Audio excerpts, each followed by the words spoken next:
குலாப் ஜாமுன்னா நம்ம எல்லாருக்குமே ரொம்ப ரொம்ப பிடிக்கும். இன்னைக்கு நம்ம ரவை யூஸ் பண்ணி ரொம்ப சாஃப்டான ஸ்வீட்டான குலாப் ஜாமுன் எப்படி பண்றதுன்னு பார்க்கலாம். ஃபர்ஸ்ட் வாங்க இதுக்கு தேவையான பொருட்கள் என்னன்னு பார்க்கலாம். ரவை குலாப் ஜாமுன் பண்றதுக்கு ஃபர்ஸ்ட் நம்ம சுகர் சிரப் ரெடி பண்ணிடலாம். அதுக்கு ஒரு அடிக்கனமான பாத்திரத்தை ஹீட் பண்ணிக்கோங்க. பாத்திரம் நல்லா ஹீட் ஆனதும் அதுல 1 கப் அளவு சர்க்கரை ஆட் பண்ணிடலாம். கூடவே சர்க்கரை மூழ்கிற அளவுக்கு ஒரு 1.25 கப் அளவுக்கு தண்ணி சேர்த்துக்கிறேன். இனி இது கொஞ்ச நேரம் நல்லா கொதிக்கட்டும். ஒரு 10 மினிட்ஸ் நல்லா ஹை ஃப்ளேம்ல வச்சு நல்லா நீங்க கொதிக்க வச்சுக்கோங்க. ஒரு 10 மினிட்ஸ் நல்லா ஹை ஃப்ளேம்ல கொதிச்சதுக்கு அப்புறமா இப்போ பாத்தீங்கன்னா நல்லா வந்து திக்காகி வந்திருக்கு. நமக்கு வந்து ஸ்ட்ரிங் கன்சிஸ்டன்சி வர வேணும்னு அவசியம் இல்லை. கெட்டியாகி அந்த ஒற்ற தன்மை வந்து நமக்கு கிடைச்சா போதும். இப்போ பார்த்தீங்கன்னா அந்த தேன் மாதிரி அந்த ஒற்ற தன்மை வந்துருச்சு. இப்போ இதில் வாசனைக்காக ஒரு 1/4 டீஸ்பூன் அளவு ஏலக்காய் பவுடர் ஆட் பண்ணிக்கிறேன். நீங்கள் வந்து இதுக்கு பதிலாக ரோஸ் எசன்ஸ் கூட ஆட் பண்ணிக்கலாம். ஸ்டவ் ஆஃப் பண்ணிட்டு இறக்கி வச்சிடலாம். அடுத்து நம்ம ரவை வறுத்துக்கலாம். ஒரு பேனை ஹீட் பண்ணிக்கோங்க. பேன் நல்லா ஹீட் ஆனதும் அதில் 1/2 கப் அளவு ரவை சேர்த்துடலாம். இதை வந்து மிதமான சூட்டில் வச்சு ஒரு 2 மினிட்ஸ் நல்லா வறுத்துக்கலாம். ரவை வந்து நல்லா வறுபடணும் அப்படின்ட்டுலாம் அவசியம் இல்லை. லைட்டாக சூடானா போதும்.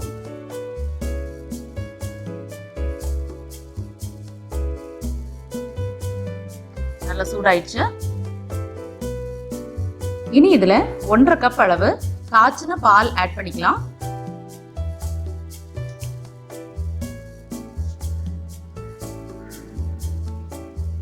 பால் சேர்த்துட்டு கட்டி விழுந்துடாம நல்லா மிக்ஸ் பண்ணி விட்டுட்டே இருங்க.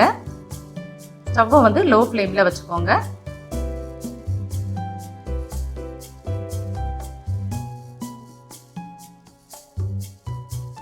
இந்த மாதிரி நல்லா மிக்ஸ் பண்ணி விட்டுட்டு இனி இதுல 1 டேபிள் ஸ்பூன் அளவு பால் பவுடர் ஆட் பண்ணிக்கலாம்.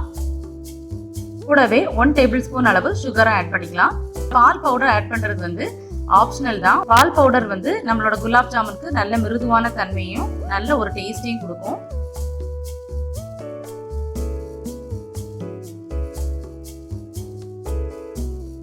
பார்த்தீங்கன்னா ஓரளவு கெட்டியா இருக்குது.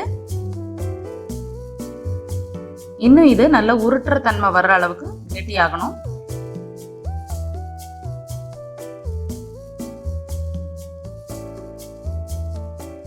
ஓரளவு மிக்ஸ் பண்ணதுக்கு அப்புறமா 1 டேபிள் ஸ்பூன் அளவு கீ ஆட் பண்ணிக்கலாம். கீ ஆட் பண்ணிட்டு நல்லா மிக்ஸ் பண்ணி விட்டுக்கோங்க.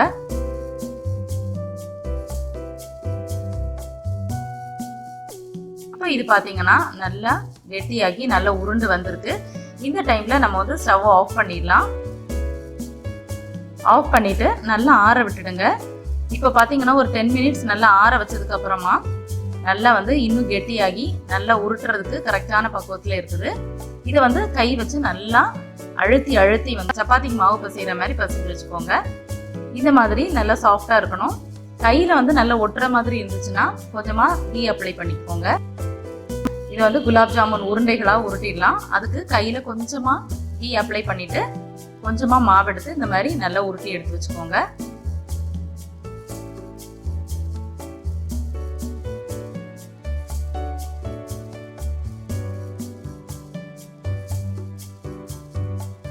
இப்போ பார்த்தீங்கன்னா எல்லாத்தையுமே வந்து இந்த மாதிரி உருண்டைகளா பிடிச்சி வச்சாச்சு. இனி இதை எண்ணெயில போட்டு பொரிச்சு எடுத்துட வேண்டியதான். குலாப் ஜாமுன் பொரிக்கிறதுக்கு எண்ணெய் வந்து நல்லா ஹீட் பண்ணி வச்சுக்கோங்க. எண்ணெய் வந்து மீடியம் ஃப்ளேம்ல இருக்கிற மாதிரி வச்சுக்கோங்க. இல்லைன்னா வந்து வெளியே கருகும், உள்ள வந்து நமக்கு வேகாம இருக்கும். ஸோ இனி வந்து இதுல ஒரு உருண்டையா சேர்த்துக்கோங்க. ஒரே டைம்ல எல்லாத்தையுமே சேர்த்துட வேண்டாம். ஒரு 3-4 உருண்டை போட்டு பொரிச்சு எடுத்துக்கிட்டீங்கன்னா கரெக்டா இருக்கும். ஸோ எல்லா பக்கமும் ஒரே மாதிரி நமக்கு வந்து கலர் கிடைக்கிறதுக்கு அடிக்கடி வந்து இந்த மாதிரி புரட்டி புரட்டி விட்டு நல்லா ஃப்ரை பண்ணிக்கணும்.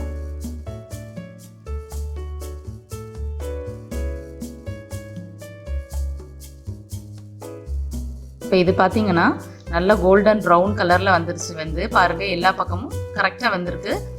ஒரு வெடிப்பு கூட இல்லை. நம்ம கடைகளில் வாங்குற மாதிரியே சூப்பராக வந்திருக்குது. இனி இதை நம்ம சுகர் சிரப்பில் போட்டுடலாம். ஃப்ரை பண்ண உடனே சுகர் சிரப்பில் சேர்த்துடணும். சுகர் சிரப் வந்து சூடாக இல்லை அப்படின்னா லேசாக ஸ்டவ்வில் வச்சு சூடு பண்ணிக்கோங்க. சூடான பாகில் சேர்த்தாதான் அந்த ஜீராவை வந்து அது நல்லா அப்சர்வ் பண்ணும். அடுத்த பேட்சும் இதே மாதிரி பொரிச்சு எடுத்துக்கோங்க.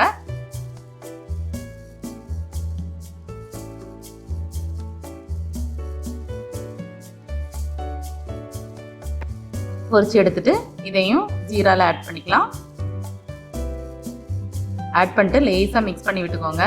அப்போ வந்து எல்லா பக்கமும் ஜீரா ஒழுங்காக பிடிக்கும். 1 to 2 hours நல்லா ஊற வச்சிங்கன்னா சூப்பரான சுவையான நல்ல மிருதுவான குலாப் ஜாமுன் சூப்பராக ரெடி ஆயிடுச்சு. ஸோ ஃப்ரெண்ட்ஸ், இன்னைக்கு நம்ம ரவை யூஸ் பண்ணி குலாப் ஜாமுன் எப்படி பண்ணுறதுன்னு பார்த்தோம். ஸோ ரொம்ப ரொம்ப சிம்பிளான ரெசிபி. கண்டிப்பாக நீங்களும் இந்த ரெசிபியை உங்கள் வீட்டில் ட்ரை பண்ணி பாருங்கள். இந்த மாதிரி நிறைய ரெசிபிஸ் பார்க்கறதுக்கு நம்ம சேனலை மறக்காமல் சப்ஸ்கிரைப் பண்ணி வச்சுக்கோங்க. தேங்க்ஸ் ஃபார் வாட்சிங் ஃப்ரெண்ட்ஸ்.